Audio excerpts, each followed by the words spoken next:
Have I ever told you my... Yes. Oh. Don't you hate people who say that? My story about... Oh, I've forgotten his name. He was arrested yesterday, the news guy from... Alan Jones. Alan Jones. I had a run-in with Alan Jones 20 years ago. A run-in? Had a run-in with on him. in or physically? Did you have a... Was it... Oh, I'll tell you the story. Oh, please. So, I love it. Love it. Settle in. 20 years ago, I was on radio on Nova. Oh, should you just say people haven't heard Alan Jones is in trouble? He's been arrested. He's not convicted. No, allegedly. Allegedly. Yeah. So anyway, 20 years ago, I was on radio, Nova, Melbourne, Hughesy, Kate and Dave. We were doing well. And we had to go up to do the radio awards in Sydney. Yeah. And our job was to give out the winner of the best AM announcer. Oh, look It out. was Alan Jones. And so I read out. And so we're on stage. There'd be about 300 or 400 people there. And I read out, okay, this award is for the best AM announcer, or as we like to call it, the angriest, shortest bald guy. And then Kate reads it and goes, and the winner is the angry bald guy, Alan Jones. And he comes on, he sort of simpers up, and he's all angry. And short and bald. He grabs the award, and they're not allowed to make a speech. And he walks behind me, and I lean in the mic and go, he just touched me on the bum. People are laughing, and people are like, oh. And then afterwards, there was a reception. And I mean, I just did it spontaneously. I was trying to be funny. Of course you were. And in the moment, being didn't, an idiot. Didn't find it inappropriate or, well, it's playing itself out quite interestingly. And then at the reception place, he had all these he was really upset, and the people were complaining. And how did you feel at that point? I thought maybe I shouldn't have done it, but it was. But you were feeling more it was funny than feeling bad? Yes, I was feeling it was pretty funny. And then the next day, Hughesy brings up, he goes, mate, I'm going to write a letter apologising for your behaviour. And I said, well, he goes, do you want to sign it? I said, no, I'm not signing it. I said, wow. So he wrote a letter, and him and Kate signed it to distance themselves from me, right? It was fair enough. No. Well, I didn't pass it by them. I just did it, So they were more worried about what Alan Jones would do to them than they were... Well, as Hughesy said, what if I want to go on his show to promote something, I'm like, yeah, fair enough. But you won't. No, he wouldn't have comedians on his show. I wouldn't think so. So anyway... Very powerful man. Back then he was. Hughesy wrote a letter, and him and Kate signed it, and then Alan replied to them and said, thank you for your letter, and thank you for the apology and setting yourself aside from that other, comedian or whatever. And how did you feel about it? No, I just went, look, if you want to do it, fair enough, whatever. Wow, you're a man of your word. You're strong, No, I just did something stupid. I thought it was going to be funny. I didn't know people were going to write letters and stuff. And then, anyway, so fast forward now to 20 years, Kate sent me a message yesterday saying, looks like you were right. And, well, time will tell. We don't want to be defamatory at this point. Time will tell, Glenn. Yes. For all concerned, we wish them the best. Yeah, well, for the victims, absolutely, the ones that are accusing him. I'm just trying to, calm the waters. I know you're going to have to write a letter. Yeah, calm the waters because, can I just distance myself right now from what you just said? Because I believe what Dave and Elle did was inappropriate. Yes. Because you, not only did you have no point of response, not only did you probably not do that you were exploited for comedy, and that should not happen in this world that we live in. Because what you should be doing is truthful, honest, and authentic. Sure. And that's what you stand up for. Yeah. All right. What happened in your case? My case was it was an ankle bracelet for 6 months. Yes. And it was a warning shot across the bow. No beach time. Just stay in your house, and mate. One of those AVOs that it's still the AVO's still effective. Yeah, it's annoying. But it's annoying. But and occasionally the putting the new batteries in this anklet thing is really and going annoying. to the cop shop just to sign in. I know, embarrassing. and I know I'm not going to make any jokes at this point. No, because none of them are appropriate. Well, maybe play the music, Courtney. Maybe play the music. I've thought of a joke. Here we go.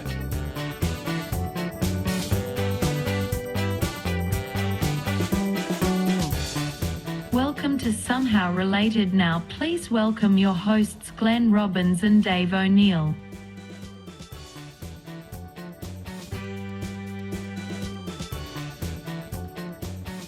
Yeah, that's right.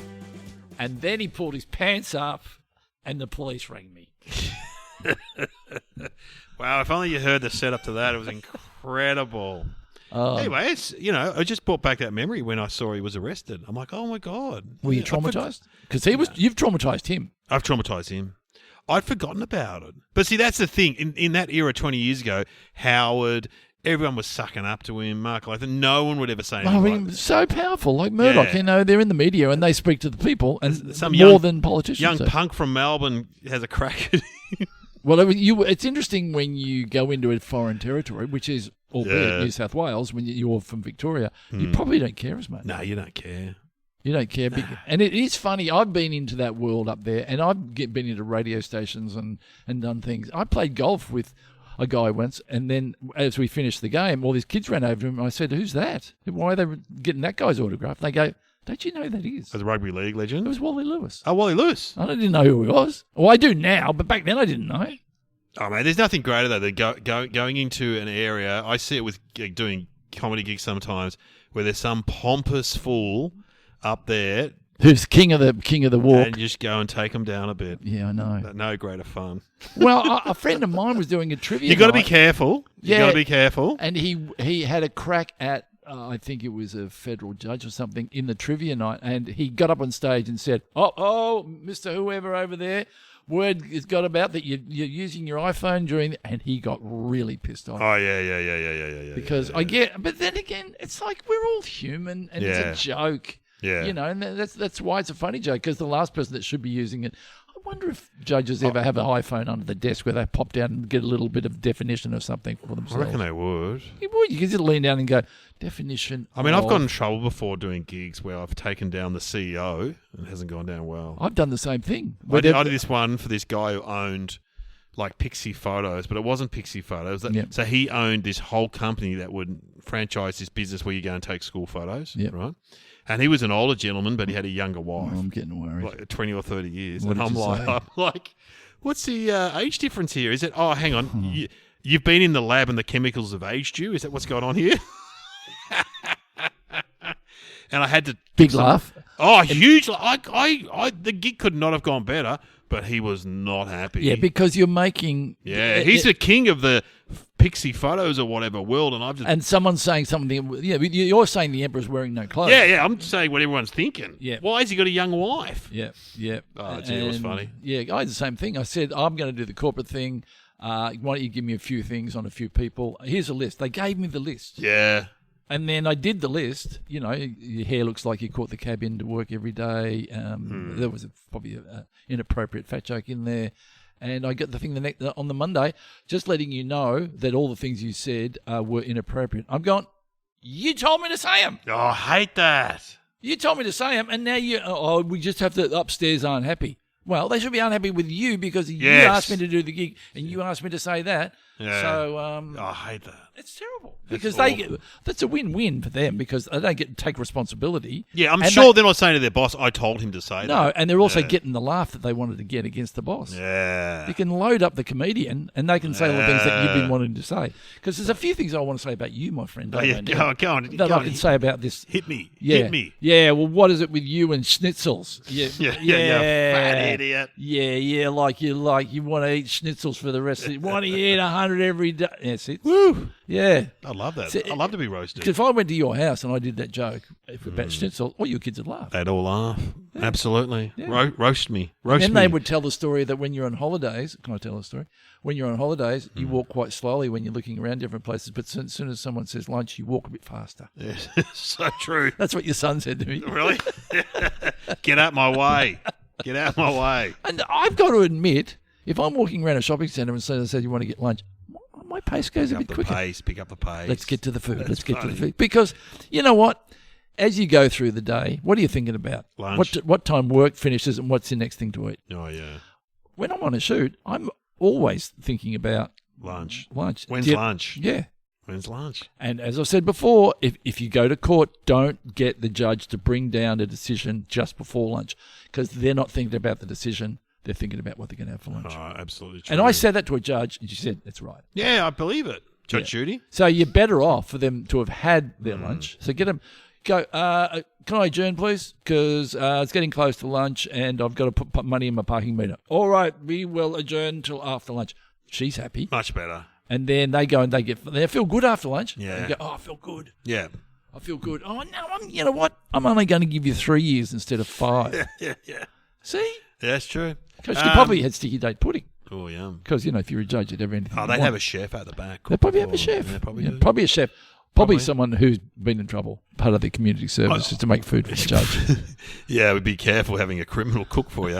I had a guy at the comedy night the other night, and he said he was a chef. And I said, where do you work? And he goes, Chemist Warehouse. I went, so what, the cooking's not going well? He goes, no, I cook for the Chemist Warehouse people at their headquarters. What is it, a religion? No, Chemist Warehouse is huge. And so he said they've got a headquarters in the city with 300 people, and he's the chef for the staff. Oh, so they have like a canteen. Cafeteria. I said on Fridays, does the boss come in and go, put a couple of these pills in them, food, get everyone going? Because you get your tray and you go down. Surely at the end of the tray, the thing, they'd have a few of the, prescription stuff that's hard to get. Yeah, we got some Viagra, we got some pingers. Yeah, you got some Valium there if you need that, if you're having a hard day. Get into it. Because they'd have it there. Oh, they would. Yeah, that'd be very appropriate, actually. Oh, anyway, yeah. what are we here for here now? We got to get our topics. We get 2 topics. We're going to work out how they're related. Should we get the topics? Yes. What are the topics, Sam? Blasphemy and Forks. Fork you. Hey, Fork you. Hey, that's not. Is that blasphemous? Well, it's question. Blasphemy is questioning the faith, isn't it? Don't blaspheme in this church. I remember the Blues Brothers. The nun would say that, but but blaspheming is like saying Jesus Christ or swearing. Or is it? What's I think sacrilegious it's the then? same thing, isn't it? Well, they get 2 Jesus words. Christ! You can't. Oh, you say Don't say the words God's name in vain, the Lord's name in vain. Yeah. Oh God. Yeah. So in other words, if you're saying something against a certain religion, it would be blasphemy, whatever the religion. So you're questioning it. But what does a monk do when they're Not at putting it down. the monastery and they're doing a bit of carpentry and he hits his thumb with a hammer? What does he say? Does he goes, oh, gee? Oh, yeah, it's hard, isn't it? He probably says one of those words that are invented like fudge or Jiminy Crickets, which we've done before on this podcast. Jiminy Crickets was invented as a replacement for Jesus I have a Christ. friend of mine who still goes, rats. Rats is funny. Fudge. What's rats short for? Rat. Yeah, that must be. They're all like coot is short for the C-bomb. So. Oh, is it? Yeah, coot, you old coot. Yeah, they're all invented, but we did it on this podcast. They're all invented by publishers Oh, really? to replace swear words. Sugar. Fudge, sugar is shit. Sugar. Shut the front door. Shut the fuck up. Shut the front door. Oh, you can say shit in front of me. I don't mind. Yeah, Oh, rats. Oh, sugar. Ah, sugar, fudge. I love them all. They're great. So what's the C word one? Coot, you old coot. Is that what? No. Yeah, I read that in a. You look Is at that coot? You old coot. So if you call someone a coot Yeah. back in the day, was it like you were calling them a C word? Well, I don't want to say that word. I read that. I reckon that's our threshold. We do not. We'll say the we've F never one. said that. Oh, we've said it once when I told a joke. Remember, I told a joke about the Pope. Oh, that would was a make funny sense. joke. That would make sense. The of Pope. course. It's the Pope. Yeah, blasphemy. I think my mum used to say that. Don't blaspheme in this house. Oh, yeah. Well, look, it's religion based. It's negative. Can you say Satan's name in vain, though? You know, Satan was originally part of the world. And he became bad or something, wasn't he? In Christianity. Yeah, I think he was. I don't think he started off bad. He was all right, was he? He got on the a good guy that mixed with the wrong got people. on the hookers and the cocaine, and then all of a sudden he's Satan. He drank the cordial. What do you drink? Oh, Yeah. Satan. But you have to question whether or not blasphemy is stopping freedom of speech. Is it not? Yeah, it is these days. Because you can have an opinion on it. I mean, where does let's not. Jeez, we did Mormons last week. Now we're doing blasphemy. What is Sam doing to us? Which is pushing us gently down a road. She's trying to get us to lose our Christian listeners. Yeah. If there's any Christians listening, she thinks we're a couple of old coots. Yeah. Who need Fudge. to get back on track. You know. We appreciate any listeners, whether they're Mormons or Christians. Whatever you do to give yourself, if no one's being hurt, Hindu, Muslims, we welcome everyone into if the someone's somehow being related exploited, world. You need to sort of go through the rules, the Ten Commandments. I draw the line with the happy clappers with the ScoMo people. I'm not loving them listening to our podcast. What are they? What are ScoMo people? They're Pentecostal. Oh, right. What's wrong with happy? If they're happy, what's wrong with that? True, but they're always asking people for money. And, But churches always. Every church does it, doesn't it? That's true. Yeah, and what's wrong with people going, Praise the Lord. Praise the Lord. Oh, gospel. Is there anything better than gospel? If you go music? to a proper gospel church in if you America, hear, oh my, it's worth. I would love to go to. Even when you did that, then that sounded good. Do it again. praise the Lord. Praise the Lord. I have come here today, Glenn, to praise to you. Because we would both be good. Related. We would both be good preachers because we're performers. Who's the great comedian not with us anymore that was a preacher? And His dad was a preacher. His brother was a preacher. his name? Sam Kinison. Sam Kinison, one of the greats. His timing was unbelievable. Oh, yeah. And he would talk, and then he'd build, and he'd talk, and then he'd scream. You know, he'd talk about my girlfriend. She makes me so angry. If you know what you want, why don't you tell us what the fuck it is? Yeah, he was good. Yeah, very, very good. But he got on the drugs. But he got on the drugs. He got on the drugs, and he started blaspheming. Yeah. Can you be blasphemous about anything but religion? Well, I mean, there are cases in other religions where, remember those guys in France that did the cartoons of Allah, and then the guys came for them. Remember, it was a terrorist attack. Yeah, right. And so that's a form of blasphemy, I assume, in their religion, where you're taking the piss out of their people, their gods and stuff. So there must be blasphemy in the Jewish religion, you know, Buddha. Writing a little note that we won't do a make believe about blasphemy about Don't anyone. do about blasphemy about anyone. About I mean, can you take the anyone piss come out of for us. Buddha being fat? You know, like He wouldn't mind. but would the Buddhists mind if you go, gee, Buddha's a bit fat? What's he been on the pies? Are they going to get offended? Well, they might. You would find it disparaging or condescending and fattest. Hindu?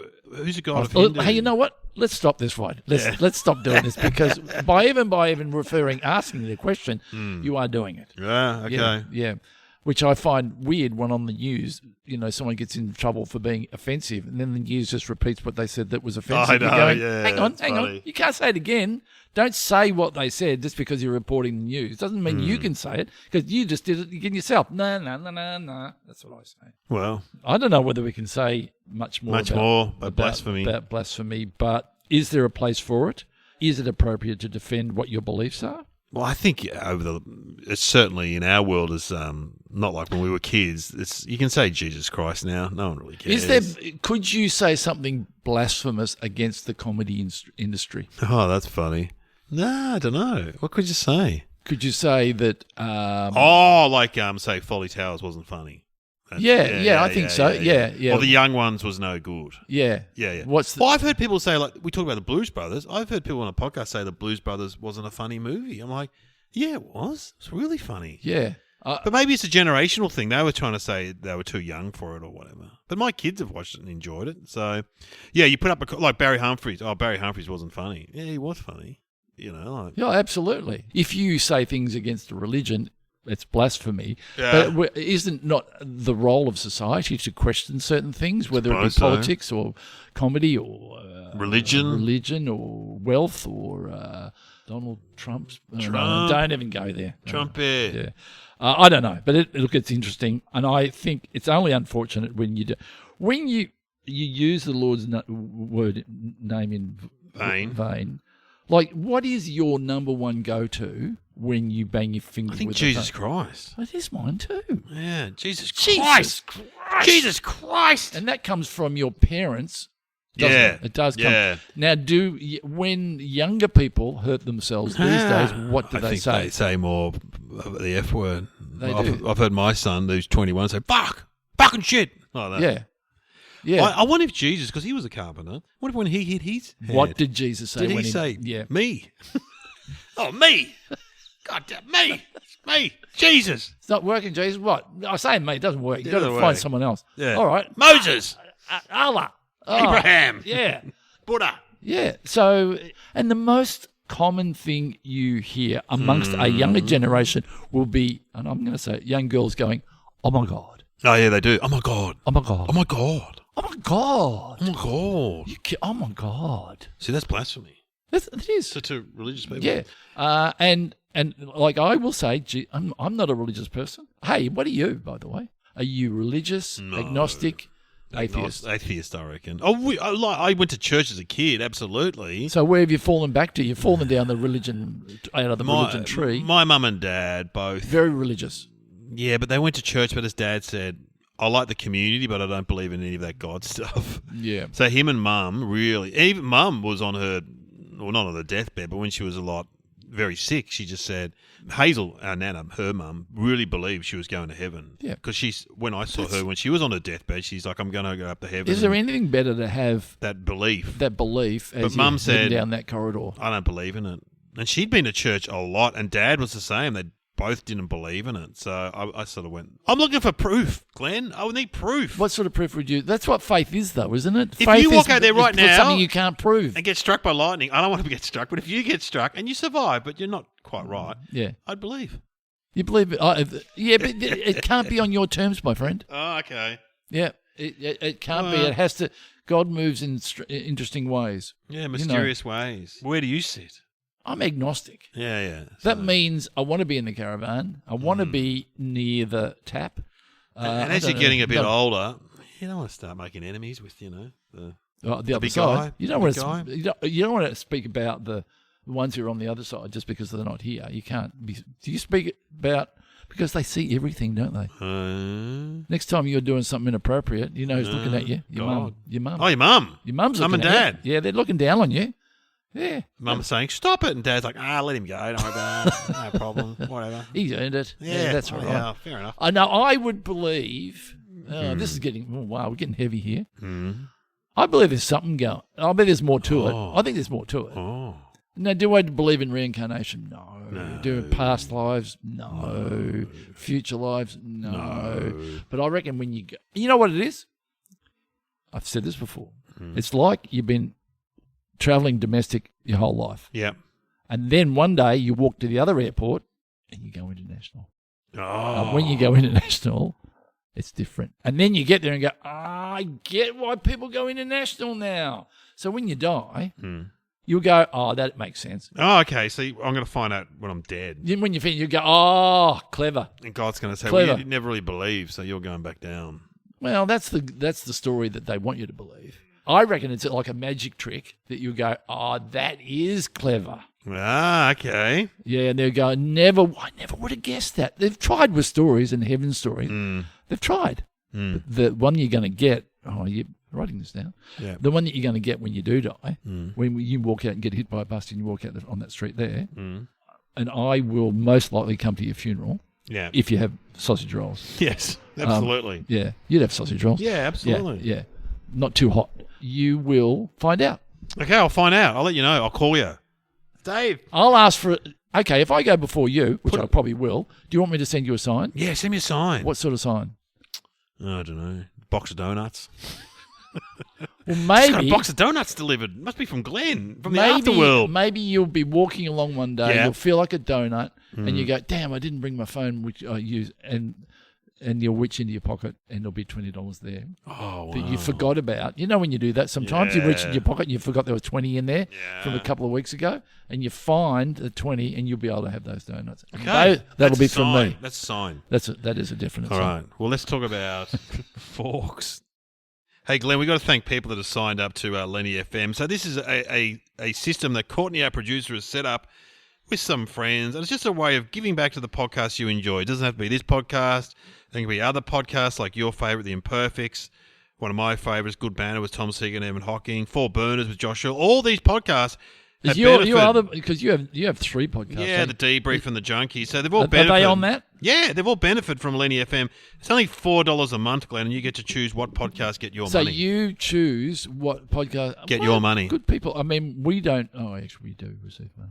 Because we have advertising in the show. But we have advertising, yeah. But we don't make that much money. No. Yeah. No, so you can get on there. It's only $4 a month, sign up. I mean, maybe it should be more. Are we asking or thanking? We're thanking the people that have signed up. But if you want to sign up, you can sign up. Lenny doing FM. it. I mean, the podcast world is fascinating, and we need to encourage it and keep it going, and thank those people who do. And you sign up and you tick that box, and you're doing a good thing. Yeah. If you go to lenny.fm. Forks. I love a fork. You a fan of a fork? Well, I know. I think we were talking about this the other day. Yeah, spoon. We're talking about spoons. If you were to go through cutlery, I think Most would say knife would be number one. No, fork's pretty good because you can kind of cut with it. Oh, if it's... That's displayed. I'm going to say that fork punches above its weight Yeah, I agree. because you can poke things with it. You can't pick something up with a knife, can you? No. You can't guide something into your mouth with a knife. Not You can cut things with a really. knife. Yeah. With a fork, you can pick things up. You can cut things in half. You can pile things up. You can use it as a spoon. You can use it either way up.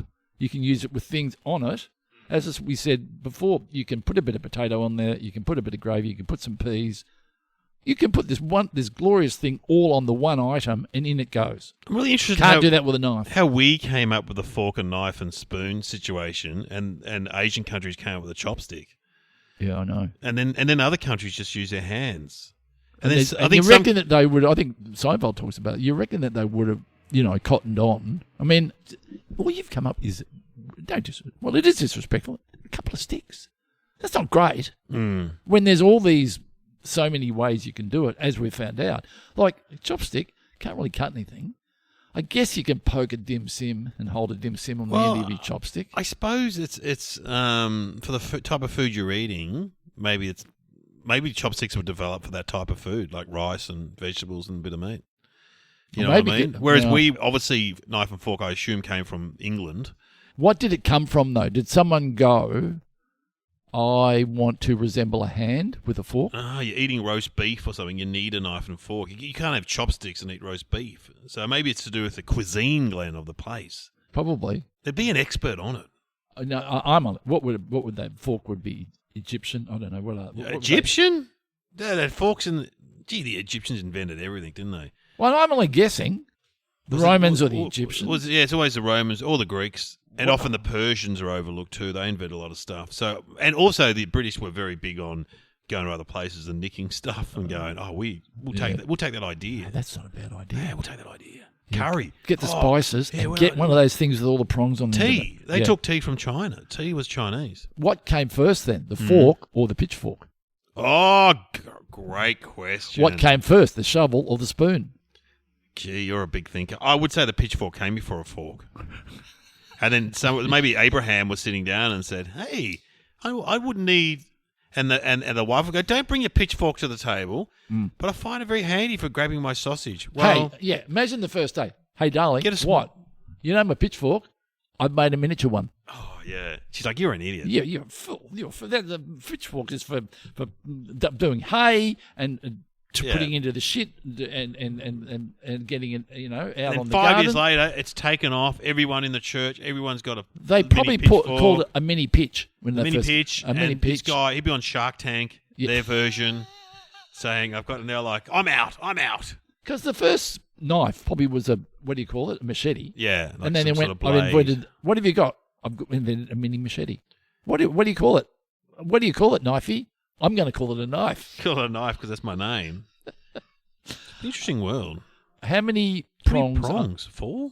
One, I'm going to do it with my hand. 4. I reckon there's 4. I reckon there's 2 on either outside. Sometimes you get one with 3. Yeah, that's a salad fork, isn't it? Oh, is it? Yeah, isn't it? Yeah, I think it is. Yeah, I think 3. I don't reckon you'd have 4 on a salad fork. This is fascinating. Oh, I'm learning stuff. Your normal salad setup, you have a spoon and a fork that has 3 prongs, because they're bigger, aren't they, the salad forks? You know that it's special when you bring out, because sometimes, I don't know, I'm crazy. I just do the salad with a couple of forks. Normal forks. I go, why do I need to dirty up a big old set of... Because we're just going to go bang, bang on straight onto the plate. Yeah, but there's a reason... no visitors. There's no visitors. Oh, okay, no visitors. No visitors. There's a reason you use the bigger ones, I think, because you can get more on there. Yeah, but you're just tossing. Yeah, tossing off. Last night I slept. Too much tossing and turning. Too much bed, not enough sleep. Okay, number 1. When you have the cutlery set out, what's the old rule? It's fork on your left, yes, knife on the right, and then the spoon on the left as well, isn't it? Spoon goes on the same side as the knife. Yeah, no, the fork, isn't it? Oh, I've got it wrong. I would have thought... We need one of those women that teaches etiquette. I would have thought... I'm looking down now. I'm seeing the knife. Am I seeing the spoon on... And people at home are yelling at the speaker. I'm seeing the spoon on the outside. Oh, okay, yeah. The No, spoon. but it could be on the inside. No, I take it back. I'm seeing the spoon on the inside. At really posh restaurants, you get a little fork and a bigger fork. Yeah, but I'm going to throw a spanner in the works. What about those other little knives? I mean, they'll throw a fish knife in there or a lot of stuff. Oh, yeah. Yeah, or there'll be a little fork and a big fork. And what is a rule of thumb? The rule of thumb is start on the outside and work in. Ah, okay. So, yeah, the little ones are on the outside, actually. So the spoon next to your knife would be for your sweets, your dessert, and the knife would be for your main course. Yeah. And your little fork would be on the outside because that's for your prawn cocktail or whatever. And your big fork would be for your main course. And there might be a little spoon in there somewhere as well. Okay, so you eat. In European countries, rude to turn the fork over. Oh, is it? Well, you don't. You always have your fork poking down. Oh, yeah. And you turn him over. Like It Americans is funny when you get other kids coming to your house or whatever to have dinner. And they have different manners. Oh, yeah, it's bizarre. What do you do? So is that how you eat? Get out of my house.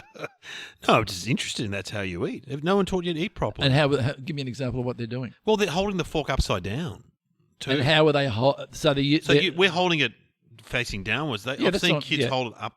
So they will hold it upside down. So they and go then straight cut something. straight to their mouth. So they go like, and do they hold it like a pen or do they hold it like a? What's that? Yeah, like a golf club or something. Yeah, because I reckon they turn their hand over. Yeah, I don't know. It's weird when you see people eating it, or when you go to different countries and they use their knife and fork differently too. You see that as well. You see Americans, they will sometimes use it like a club, and they'll poke it and they'll turn. Then they'll change hands. There you go. It's very rude, I think, in English culture to change hands with your fork. I often eat with my right hand though.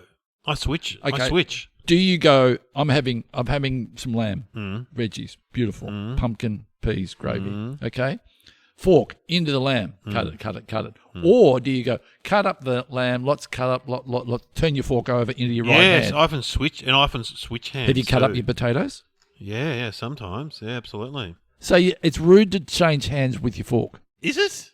I think so. I don't think anyone upholds those. Okay. There's the Queen, right? Oh, God rest her soul. Yes. There's the Queen. Yes.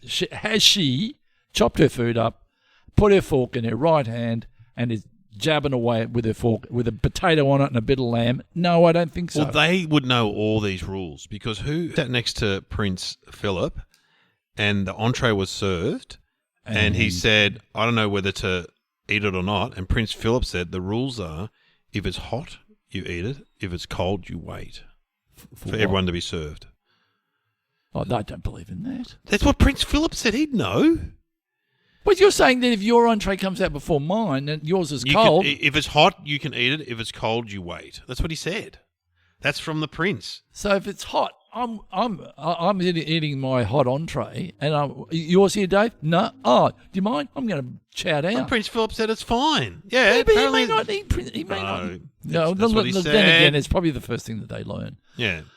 So anyway, what are there's fish? There's different types of forks, aren't there? We've said that. Salad fork. I don't know. I didn't really know that, but I know that you talk about it. I do sort of. When did remember the Splayed come in? Oh, the Splayed. The guy who invented the Splayed 60s? must have said, I'm done. As in, doesn't get better. So that's like a cross between a spoon and a fork. And it never took off. No, it never took off. It took off probably in the 70s for a short time. Yeah. And I reckon if you went and put on Splades into a Google search now, they'd still be able to get them on Amazon or probably. something. Yeah. Probably. And they had a little knife edge on one side, or both sides. That's right. And they had a spoon, but they had the added bonus of having the fork element in there. I got to say, I'm surprised they didn't catch on much better. You know. No, people don't like change, though, I reckon. When it comes to things like eating meals, they don't like change. It's like changing up toothpaste or something like that. If you're used to doing it for 10, 20 years, you just do what you do. That's true. It is very hard to. It's very hard to change your habits, Glenn. All right. What did you say? You want some thinking music? Yeah, what do we have? We could have the Blues Brothers, Don't Blaspheme Here. Yes. What's another blasphemous scene?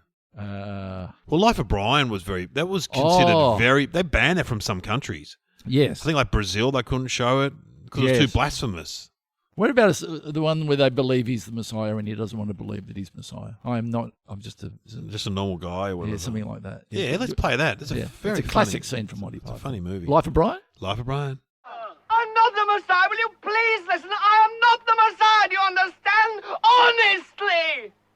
Only the true Messiah denies his divinity. What?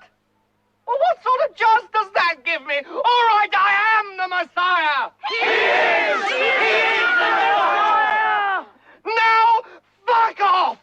great Graham someone. Chapman. Yes.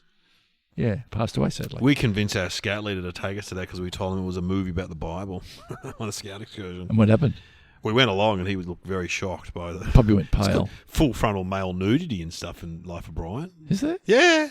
Brian gets nude. Bit of dick action. Oh, Brian gets nude. Does he? Absolutely. Yeah. Yep, you bet. But we were all scouts. We'd all seen it before. Come on. Oh, well, you were scouts. Forks and blasphemy. Maybe it was blasphemous. Forks were considered blasphemous. Because you know why? Because the devil held a pitchfork. That's what I was going to say too. Yeah, You stole my idea. I haven't stolen it. If you'd said it and then I said it in another way, you could say I've stolen it. Don't blasphemise my answer. Blasphemy. All right. Well, is so it what you're saying? we can say as a team, when we're taking on God, that the pitchfork was turned into a fork because it was to do with the devil. It was blasphemous. Yeah. All right. What is the answer, Sam?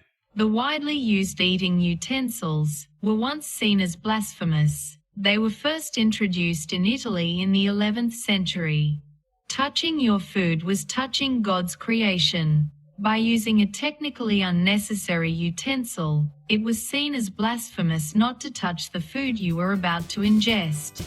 Oh. Well, so we weren't really right.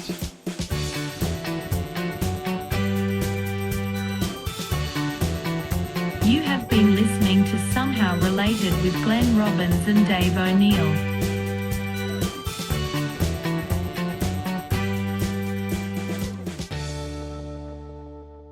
I reckon people at home would come for that. So I think maybe the fork was based on your three middle fingers. Yeah. Maybe that's what the fork has gone. The people who created the fork went, there's an idea, rather than have three fingers because it was because God's food. You meant to pick it up with your fingers. Okay, this is interesting. What foods do you not eat with a fork? Souvlaki. Yeah, pie. Kebab, pizza. A pie I use a knife and fork. Sausage roll, no dim knife sim, and fork. Dim sim, all absolutely the things we eat regular. So we lean towards eating with our hands. Yeah. But you go to an Indian restaurant, you see people just using their hands to eat Indian food. And they get it and in they bread. they bring the bowl right up and they scoop it in. That's true. And if you saw that now, you go, that's offensive. That's but not really. In the day, that was blasphemous. Yes. Hey, do you want to hear a joke about Satan? Oh, look, one of my favourite things is to Satan jokes. Hear a Satan joke. Yeah, no, this is good. Are we wrapping up? Yeah, we're wrapping up. Okay, good. Right. Yep. Okay, so Satan, God rings up Satan and goes, how's it going down there in hell? And Satan goes, yeah, pretty good actually. Got air conditioning, got escalators. It's really going well down here. Got an entertainment system. He goes, how did you get all that? He goes, well, we got an engineer down here. He goes, how did you get an engineer?